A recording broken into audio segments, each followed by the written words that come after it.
Oh, right. Well, as this season progresses on ye old Alien Earth, we're starting to see that I was definitely right in my early synopsis of this series. Now, to me, it's deeply entertaining show. I'm gonna go right out and say, but not probably for the way other people have intended it to be. This is not like a cinematic masterpiece. This is not a, you know, uh, on par with the originals. It's not the same kind of show to me. To me, it's essentially a parody of the show. It's very very entertaining. It's very quirky, very kooky, very silly at times, and it's absolutely hilarious. Some of the things that have occurred in this series.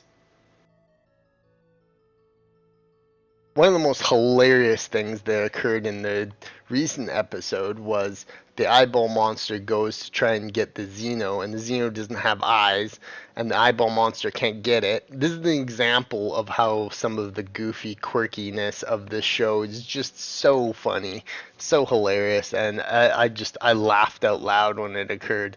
So the eyeball monster goes after the Xeno, jumps on his face, and Xeno's like, eh, like running around, but the Xeno doesn't have eyes, so, so the eyeball monster can't get it.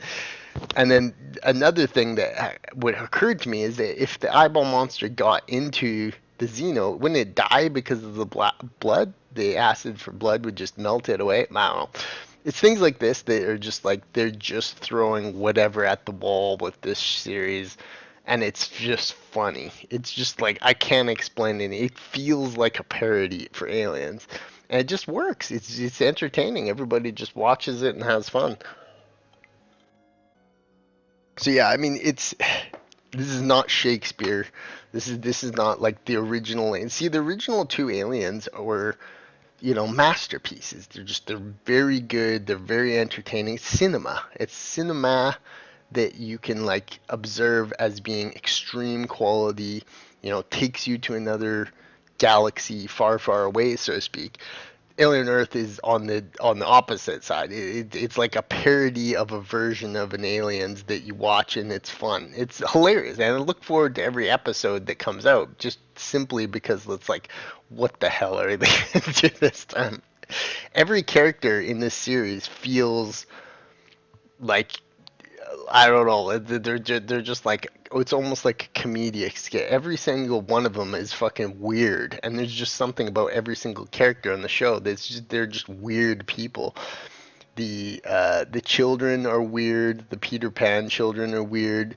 The guy, what's his name? Guy Cavalier. He's weird as hell. The guy with the silver hair who looks like an android is weird. And in the latest episode, when they do like the Nostromo, not Nostromo, it's just like these idiots. It's like the Xeno was saying back and saying, I don't even need to kill all these idiots. They're just going to get themselves killed. And that in itself was just absolutely hilarious. The main security dude with the bladed arm, he's just such a weird character. You can't tell if he's supposed to be a good guy or a bad guy. Every single character in this series is just absolutely weird, and it's so entertaining.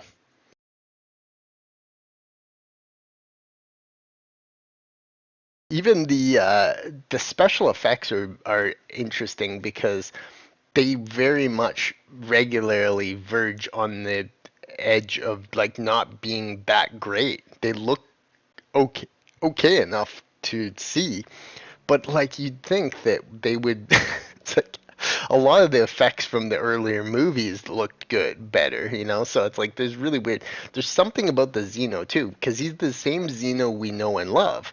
He's a xenomorph. He's got the structure. He's that, but oftentimes he'll look like just like a man in a xenomorph suit, and it's like his head is a little too big and square. It's like you really got to look at. He looks almost different in every single scene the Xeno's in. It's like they couldn't determine what a Xeno is supposed to look like. But he's like a certain type of xenomorph, obviously. But along with that, you got all the weird ass bug creatures like the eye bug and that.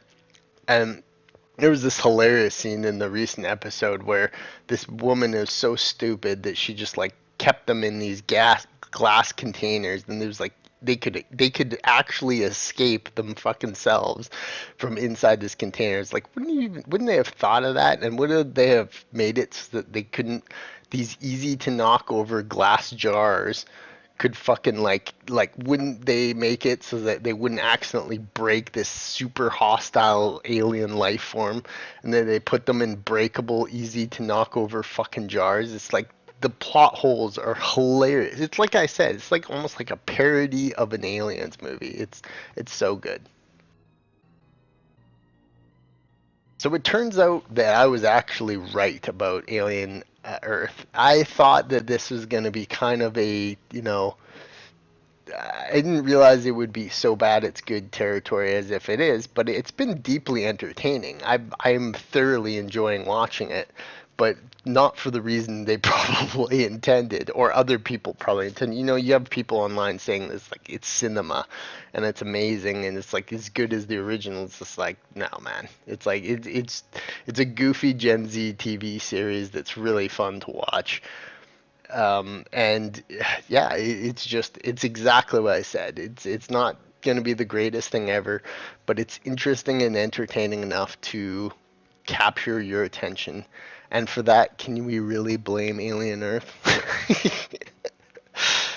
Now it doesn't definitely doesn't deserve its Rotten Tomato score, but you're seeing around the internet too and this is like I said, is that you kind of have to watch these things because it hasn't redeemed changed at all, and it won't change itself as the seasons progress, and it's probably getting another season, and they're probably going to make another Aliens movie and 10 other over it, because you could milk this franchise forever, because you put the xenomorph in a gritty sci-fi adventure and you're going to get some entertainment out of it. It's really good. I've always wanted for the longest time just a straight Alien versus Predator versus Colonial Marine storyline with the Aliens franchise, Aliens slash Predator. But we'll never get that like we got with the games, and probably never get another, incredible film in that capacity. I mean, we've never gotten a film that I wanted of that capacity or a game, but who knows? Maybe in the future they will. But instead, what we have is this goofy, corny Aliens TV show. Gen Z's watching a bunch of annoying, weird ass characters that you don't care at all about getting wrecked by alien life forms will never be old. So I mean, yeah, for that reason alone, it's been deeply entertaining watching Alien Earth.